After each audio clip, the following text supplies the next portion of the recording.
Je pense qu'on est tous d'accord pour dire que la série Ring of Power a fait débat. Il y a des gens qui l'apprécient, d'autres qui l'apprécient beaucoup moins, à tort ou à raison, et je comprends un petit peu les deux points de vue. Sachez que moi, je fais partie des personnes qui ont apprécié la série. Et oui, il y a beaucoup de positifs dans la réalisation, dans l'écriture, dans la direction artistique, dans le pacing, disons le rythme en français, et il y a aussi beaucoup de points un peu plus négatifs, on pourrait appeler ça des faiblesses, qui auraient pu rendre la série bien meilleure, et je vous propose dans cette vidéo de parler de tout ça. Commençons par les points faibles, les faiblesses un petit peu de la série, et ensuite je vous explique pourquoi vraiment c'est une bonne série, pourquoi elle vaut le coup d'être regardée. Dans tous les cas, commençons par la narration et l'écriture. Et parlons des pieds velus. Les pieds velus, semblables si vous voulez aux hobbits, c'est des semi-hommes, c'est simplement que eux, ils ont un mode de vie plutôt nomade. Mais là n'est pas vraiment la question. Je trouve que leur arc narratif commence plutôt bien. Il y a des parallèles qui sont plutôt intéressants, on a deux personnages principaux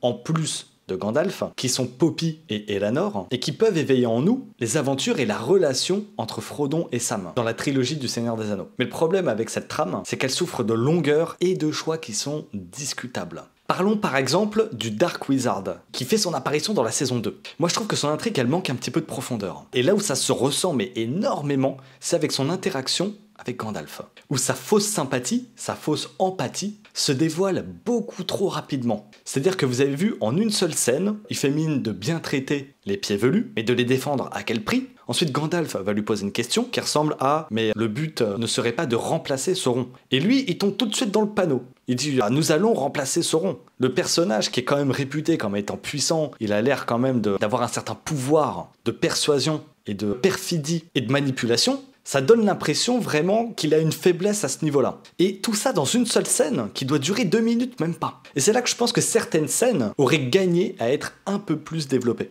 Et c'est là que je vais vous parler un petit peu de la direction artistique, les soldats un petit peu d'élite, qui rappellent un petit peu un mélange post-apocalyptique, ou peut-être qu'ils se sont un petit peu inspirés des guerriers perses qu'ils nomment immortels dans le film 300. Vous verrez un petit peu avec les masques, etc., qui leur donnent un aspect très particulier et terrifiant. Et je pense qu'ils ont peut-être voulu partir dans ce sens-là. Le problème, c'est que si tu pars dans ce sens-là, mais que ça ressemble plus trop à du médiéval, c'est peut-être là qu'il y a un souci. Et d'ailleurs, toujours en parlant des pieds velus, j'aimerais également vous parler de la direction artistique prise pour les pieds velus. Par exemple, je trouve que les prothèses, au niveau des oreilles, en particulier de Poppy et de Merrimack, je les trouve un petit peu grossières. Un petit peu comme l'elfe Gil-galad, par exemple. On a l'impression parfois de même pas voir le conduit auditif. Vous voyez? Et je trouve que dans la trilogie du Seigneur des Anneaux par Peter Jackson, moi je trouve ces détails un peu plus travaillés, un peu plus doux, un peu moins grossiers, un peu plus fins. Vous voyez ce que je veux dire? Par contre, en termes de choix de vêtements, de tuniques, je trouve que par rapport au lore de Tolkien, c'est même plutôt bien choisi. Des vêtements aux aspects un petit peu terreux, vous voyez, pour se fondre un peu avec le paysage.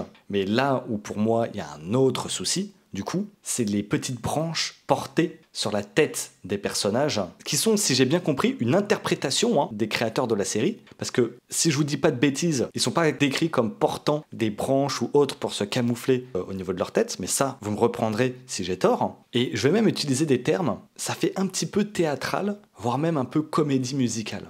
Vous voyez, où finalement, on est obligé d'en faire beaucoup, parce que vous avez vu, on n'est pas au cinéma, on peut pas vraiment avoir des grands plans quand on va au théâtre ou quand on va voir une comédie musicale, on voit les personnages au loin, et on est obligé, parfois, dans la direction artistique, d'en faire beaucoup pour vraiment faire ressortir les caractéristiques d'un personnage, dans le choix des vêtements, dans le choix des couleurs, et dans le choix, j'imagine aussi des masques, des prothèses, etc. Je pense que c'est des partis pris qui sont plus admis, si vous voulez, ou plus admissibles, ou plus courants, si vous voulez. Et typiquement, on voit que dans le Seigneur des Anneaux, Frodon et Sam, eux, ils ont les fameuses capes qui leur permettent un petit peu de se camoufler. Vous avez vu comment c'est bien intégré? Comment on garde l'univers médiéval? Comment on garde cet aspect médiéval, mais je dirais même sérieux et épique? Vous voyez? Alors que quand on regarde des personnages avec une couronne avec 3 glands sur le côté ou quelques branchages, qu'est-ce que ça va changer vraiment au camouflage d'une personne? Réellement? Vous voyez? C'est-à-dire que même pour l'expliquer de cette manière en mode camouflage, je pense pas que réellement on y croit. Vous voyez ce que je veux dire? Et donc je voulais revenir là-dessus. Mais ça n'enlève pas qu'au côté des vêtements, et même le choix des acteurs et leur acting est bon, et donc c'est ce qui permet aussi à la série d'avancer, et que l'arc soit quand même sympathique à suivre. Et concernant les elfes, pareil, je trouve ça un petit peu inégal. Je m'explique. Pareil, au niveau des prothèses des oreilles et au niveau des choix des tenues, parfois je trouve ça un petit peu too much. Ça manque un petit peu de subtilité. Je trouve que certaines textures dans les vêtements sont un peu trop satinées, un peu trop pailletées même à mon goût. Brillantes.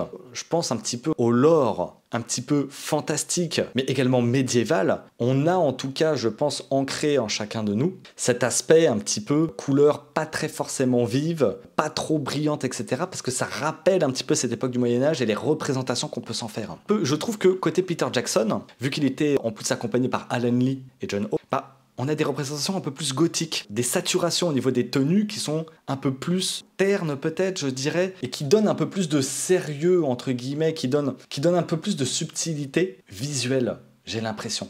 Et là, c'est là qu'il y a un débat qu'on pourrait tous avoir, en fait, c'est est-ce que en fait, on se base trop sur la réalisation de Peter Jackson et sa vision, qui est celle également de John Ho et de Alan Lee, et est-ce qu'en réalité, les créateurs de la série n'ont pas réellement pensé les vêtements et les oreilles des elfes de la bonne façon? Vous voyez ce que je veux dire? Il est là le problème. C'est ce que là, on n'a pas un attachement, si vous voulez, à l'œuvre, en tout cas à la vision de Peter Jackson. Telle est la question. Bon, on va parler d'autre chose là. J'aimerais vous parler de Numénor. Oh là là, il y a tellement à dire sur Numénor. Alors, je trouve qu'il y a des intrigues un petit peu politiques qui sont un petit peu superficielles et prévisibles par rapport à d'excellentissimes séries qu'on a pu connaître, sans en nommer une par exemple, Game of Thrones. Et on a les personnages, les bad guys, Pharazôn et Kemen, qui usent de ces ficelles un petit peu classiques sans trop de subtilité. On l'a vu et revu. Ils vont pousser les personnages à bout. On voit Elendil qui est poussé à bout parce qu'ils détruisent une statue, etc. C'est des trucs qu'on a tellement vus et qui, je trouve, sont beaucoup plus subtils dans Game of Thrones. Et c'est dommage parce qu'en réalité, on a quand même une intrigue qui dure depuis la saison 1 et je pense qu'on aurait pu faire un arc un peu plus subtil à ce niveau-là. Par-dessus, ça va s'additionner au choix, par exemple, de certaines armures qui sont, je trouve, un petit peu mal conçues par rapport à la puissance que dégageait Numénor à cette époque. Vous voyez, on a certaines armures là où on voit un petit peu style un petit peu romaine, vous savez, un petit peu César, Julius César et tout. Mais là, on voit que les pectoraux, c'est des pectoraux qui tombent un peu. Limite, ça manque de muscles. Vous voyez, qu'est-ce que c'est que ce bazar? Nous, on veut des armures qui inspirent le respect, qui imposent une musculature, vous voyez. Et ça, pareil, ça va s'additionner au même problème qu'on a chez les elfes, du choix de certains vêtements qui, je trouve, encore une fois, au niveau des textures, peut-être un peu trop saturés, un peu trop satinés, un peu trop pailletés parfois de temps en temps, si ce terme peut s'utiliser. Et personnellement, je trouve que c'est une petite faiblesse. Et je pense que même l'arc de Numénor est probablement l'arc, à mon sens, le plus faible de la série. Et allez, on finit le petit roast de la série que j'aime beaucoup, c'est ça le pire. On finit le petit roast de la série en parlant un petit peu des batailles. Oh là là là là, il y a rien à dire pour les batailles. Alors, je trouve qu'il y a des idées qui sont excellentes. Oh là là, l'assèchement du fleuve dans la bataille en Eregion. Ça, c'est une bonne idée. Ça, c'est peu vu. On va en parler. Il y a énormément de points positifs de cette série et ça, faut le mettre en avant. Parlons du côté un peu narcissique, manipulateur, perfide de Sauron qui est extrêmement bien écrit. On aura l'occasion d'en reparler, mais là, je trouve qu'effectivement, de temps en temps, certains plans manquent un peu d'ampleur. Qu'est-ce que je veux dire par là? En fait, en termes de longueur, de temps en temps. Par exemple, on va voir la bataille en Eregion, on va voir très rapidement de loin la cité. Mais moi, j'aurais bien voulu des plans un peu à la Peter Jackson, où on voit un petit peu ce qui se passe sur l'ensemble des murailles, pour voir combien il y a d'hommes aussi qui défendent cette forteresse. Pour plus de plans sur les murailles, pour se rendre compte de l'armée des orques qui arrive et qui prend peu à peu le contrôle. Là, on a l'impression que souvent la bataille se situe à un point géographique précis, alors que probablement qu'elle fait une grande partie de la muraille. Et donc, ça donne beaucoup moins d'ampleur. Par exemple, à ce qu'on peut retrouver pour le gouffre de Helm, mais qui est beaucoup plus petit. Parlons plutôt de la bataille des Minas Tirith, où vraiment on se rend compte, en tout cas au premier niveau, qu'il y a vraiment quelque chose qui se passe. Et à tous les niveaux, pas simplement à côté des portes, par exemple. Et ça, vous voyez, je trouve que ça manque d'ampleur dans les batailles. Vous voyez? Et donc ça, après, c'est des choix de réalisation. Ce qui n'a pas empêché, et ce qui m'a pas empêché, d'apprécier fortement cette série. Attention. Et on va finir, par exemple, avec la charge menée par Elrond, qui, lorsqu'ils vont voir que Galadriel est prisonnière des orques, vont s'arrêter à quelques mètres des orques. Mais les chevaux peuvent s'arrêter aussi vite, on n'a pas l'impression. Et surtout, même avant le potentiel choc entre les deux armées, on voit les orques comme ça. Mais protégez-vous les gars, faites comme dans le Seigneur des Anneaux, commencez à mettre les pics devant et tout pour la cavalerie. Alors certains vont dire oui mais ils savaient qu'il y avait Galadriel et que les mecs allaient s'arrêter. Est-ce qu'ils sont vraiment sûrs, les orques, que les elfes ils vont s'arrêter comme ça. Vous voyez ce que je veux dire? Je comprends, c'est intéressant. C'est en réalité peu vu finalement de se dire on va arrêter une charge parce qu'on va mettre un prisonnier devant. Tout comme l'assèchement du fleuve qui est extrêmement bien pensé. Bon, au moins ils ont essayé. Les amis, le roast de la série est fini. Passons au point positif parce que là j'ai l'impression de bâcher la série de fond en comble alors qu'en réalité elle est très bien. Écoutez-moi bien, passons au point positif. Alors déjà pour commencer on va parler de Sauron. Alors là les gars on parle d'un quasi sans faute. Excellent casting. L'acteur pour moi est parfait pour le rôle. Charismatique. Il ressemble un petit peu à l'idée en tout cas qu'on pouvait se faire de Sauron. L'écriture elle est quand même assez subtile, en particulier dans cette seconde saison. On voit sa capacité à manipuler petit à petit les personnes avec qui il est. Et en particulier, Celebrimbor. Et le double jeu qu'il va jouer avec lui qui est extrêmement bien écrit. Et par-dessus ça, on parlait de costumes qui étaient parfois mal choisis pour certains acteurs, etc. Le costume. Pour Sauron, même la coupe de cheveux, etc. Sauron, nouvelle version. Hein. Sauron, seconde saison. Hein. Franchement, les gars, s'il y avait bien un acteur à bien caster, c'était bien Sauron. Je pense qu'on est d'accord. Donc ça, c'est vraiment quelque chose que j'ai apprécié. Et vraiment, contrairement à ce qu'on peut voir du côté de Numénor, où parfois je trouve ça un peu grossier et ça manque de subtilité, et ben petit à petit, on comprend. On se dit, non mais Celebrimbor, il tombera jamais dans le panneau. Il peut pas lui ouvrir ses portes comme ça. Il peut pas commencer à forger juste parce qu'on lui a dit ci et ça. On voit petit à petit comment il va parasiter son esprit. Jusqu'à, vous avez vu, lui donner des visions, etc. Et peu à peu même retourner les personnes qui travaillent avec lui, les personnes de la forge contre lui. Et ça, je trouve que pour le personnage de Sauron, c'est très bien développé. C'est sûr et certain que les personnes qui ont écrit le script, ils se sont creusés la tête à fond pour développer cette histoire. On le sent. De plus, j'aimerais vous parler des nains dans Ring of Power. Alors là, les amis, on a affaire, selon moi, à une véritable masterclass. From the beginning to the end. Écoutez-moi bien. Durin 3, Durin 4 et Disa, incarnés par l'actrice Sofia Nomvet, sont parmi, et je pèse mes mots, les meilleurs personnages de la série. En termes de casting, en termes de jeu d'acteurs, en termes de texte et d'arc narratif qui leur ont été confiés, et toute la direction artistique autour. Je trouve que la représentation des femmes naines est réussie, crédible. Elle n'est pas choquante ou autre. Comme vous avez vu, il y a certaines choses concernant les pieds velus, moi j'ai été un petit peu déçu de certains choix. Les femmes naines, incroyables. La relation entre Durin et sa femme, incroyable. La relation entre Durin et son père, incroyable. Et encore mieux que ça, c'est-à-dire que tout le lore autour de ces personnages, donc autour des nains, est super bien développé. C'est-à-dire qu'on voit vraiment les mines dans presque leur entièreté. On voit plus loin que simplement l'habitation du roi et de Durin et sa femme. On voit aussi la place du marché, on voit du coup les mines, on voit les nains ensemble pour aller miner. Des scènes un petit peu de la vie de tous les jours. Et donc du coup, on en connaît un peu plus sur les mœurs des nains. Et je trouve ça en plus assez subtil. Et c'est parce qu'on finit par les connaître comme ça, les nains, qu'on se rend compte petit à petit que Durin 3 va peu à peu perdre l'esprit à cause de l'anneau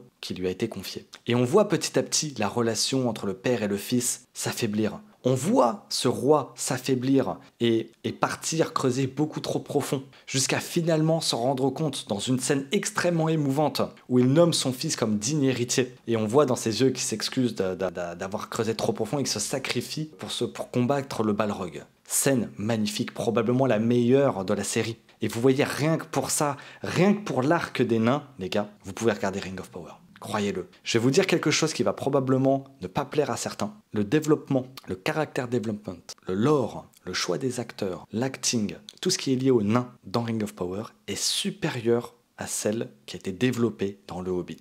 Prove me wrong. Je vous garantis que c'est une masterpiece. Et venez en débattre en commentaire. Je suis intéressé par avoir votre avis. Alors on va aussi parler des elfes et de la forge de l'Erégion. Donc on a une très belle représentation de l'artisanat elfique et du lien avec les anneaux, forcément. Du coup on va connaître pourquoi il y a les 9 anneaux pour les hommes, pour les nains et pour les elfes, et pourquoi certains ont plus d'impact que d'autres. Très intéressant, très bien écrit. Et puis il va falloir qu'on commence à parler de notre ami Celebrimbor là. Ce personnage, je voyais sur Reddit, certains disaient non mais lui, il aurait dû être casté comme étant un hobbit, etc.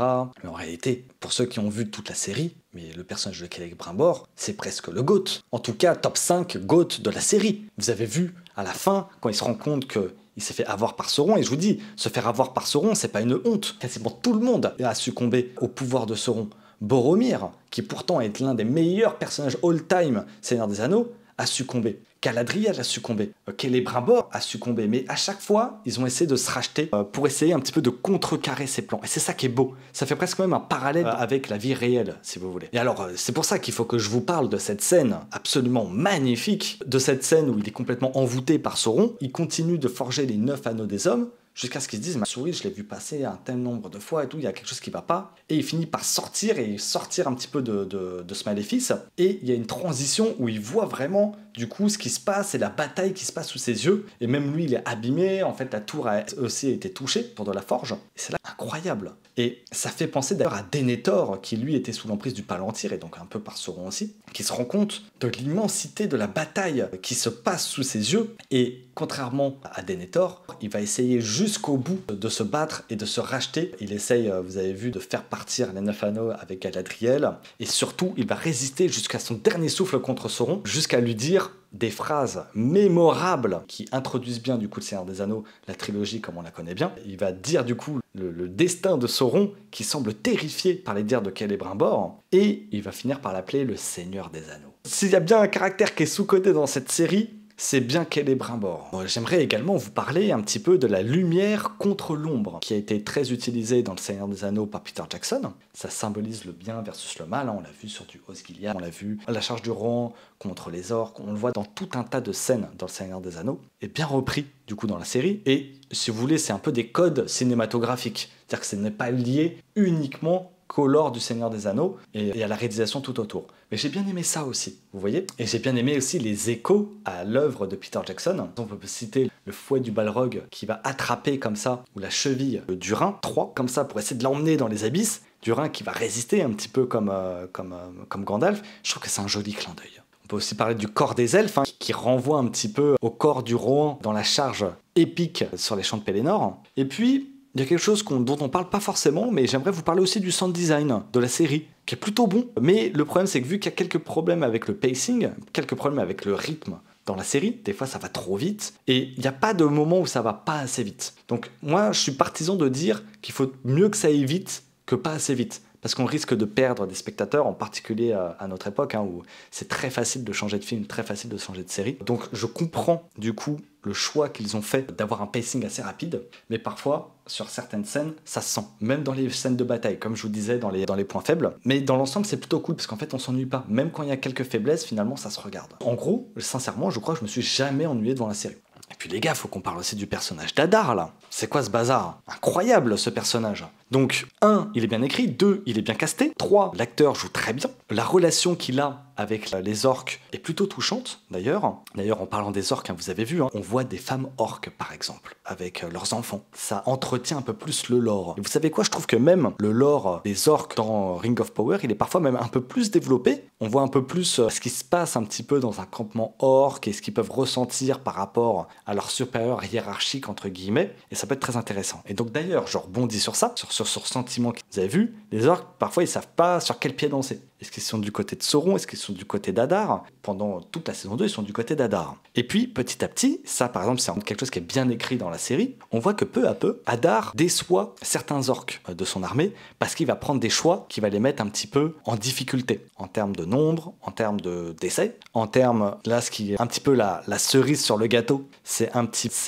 lorsqu'il va libérer le troll qui va faire des dégâts tant bien chez les elfes que chez les orques. Et ça, je pense que certains ont eu du mal à le digérer. Pour ceux qui ont vu la série, finalement, les orques finissent par se retourner contre Adar. On sent quand même qu'il y a une bonne relation entre les orques et lui, mais de là à ce que ça se retourne aussi vite contre lui quand Sauron commence à manipuler, si vous voulez, les orques, je pense qu'on s'y attendait pas. Il y a certains passages comme ça où on s'y attend pas du tout dans la série, on est très surpris. Un petit peu à la Game of Thrones, on fait « Wow !» Vous voyez ce que je veux dire? Et ça, c'est bien, en fait. Même si parfois les ficelles sont un peu plus grossières, etc., c'est des choses qu'on apprécie quand on regarde une œuvre. Et pareil, vous avez vu ce chef orc qui s'est retourné contre Adar, va très vite disparaître à son tour. Et on voit d'ailleurs que le personnage de Sauron prend une toute autre ampleur à la fin de la saison 2. Et là, vous voyez, ils n'ont pas rushé. Petit à petit, on a vu cette ascension de Sauron. Et s'il y avait bien quelque chose qu'on devait voir, c'est l'ascension de Sauron. Pourquoi et comment les anneaux ont été forgés, et son emprise sur la Terre du Milieu. S'il y avait quelque chose à ne pas rater, c'était ça. Et ils ne l'ont pas raté. Prove me wrong, c'est ouvert à débat dans les commentaires, n'hésitez surtout pas. Je finis par vous parler aussi des quelques clins d'œil qu'il y a eu à la trilogie du Seigneur des Anneaux. J'ai déjà parlé du roi Durin qui est saisir à la cheville par l'arme du Balrog. On a Celebrimbor qui découvre en fait la cité assiégée un petit peu comme Denethor. On a Adar qui guide Galadriel et qui marche à ses côtés et qui va lui montrer son immense armée, qui rappelle un petit peu Grima Langue de Serpent et Saruman qui s'avance comme ça et on découvre l'immense armée des Uruk-hai. On a le style de combat d'Arondir qui ressemble pas mal aussi à celui de Legolas qu'on retrouve dans le Seigneur des Anneaux et en particulier dans le Hobbit où vraiment c'est un petit peu too much. C'est aussi un petit peu too much dans la série mais bon, c'est comme ça, c'est un parti pris. D'ailleurs, en parlant de ce personnage, d'Arondir, pareil, ça, on parle d'un personnage qui a été bien développé. La direction artistique est topissime. Je crois qu'il y a un point positif que je vous ai pas noté. Le choix des armures des elfes dans la bataille de l'Erégion, elle est vraiment exceptionnelle. J'aime beaucoup. Là, par contre, ils se sont pas trompés. Il y a parfois où je vous dis dans les vêtements qu'on a pu voir, certaines tuniques, un peu too much, mais dans les armures, magnifique. Et on finira aussi par la découverte de l'épée Anduril, qu'on reverra après dans le Seigneur des Anneaux, la communauté de l'anneau. Vous avez vu, il y a plein de liens comme ça qui se font et c'est soit du fanservice comme on l'appelle, mais moi je veux ça, du fanservice. Attendez les gars, on est là à poser avec notre Coca Zéro, avec notre café devant la série. On veut aussi un petit peu recevoir un petit peu de fanservice et de lien en tout cas entre les deux œuvres. Et donc du coup, si vous voulez, tous ces points positifs viennent contrecarrer en bonne partie les points négatifs que je vous ai cités. Ça en fait pour moi du coup une bonne série. Vous pouvez me dire du coup si vous êtes d'accord ou non en commentaire, je serais très intrigué de voir un petit peu votre avis sur ce sujet. Beaucoup trop de bashing à mon goût sur la série. Des fois c'est un peu facile je trouve de dire qu'une série ou une œuvre est pas tip top et en fait vous avez vu qu'on creuse un peu, on voit et on comprend certains choix qui ont été menés et bah écoutez, la plupart sont bons dans cette série. Allez, sur ce, je vous dis à la prochaine. N'hésitez pas à aller vous abonner aussi. Salut tout le monde.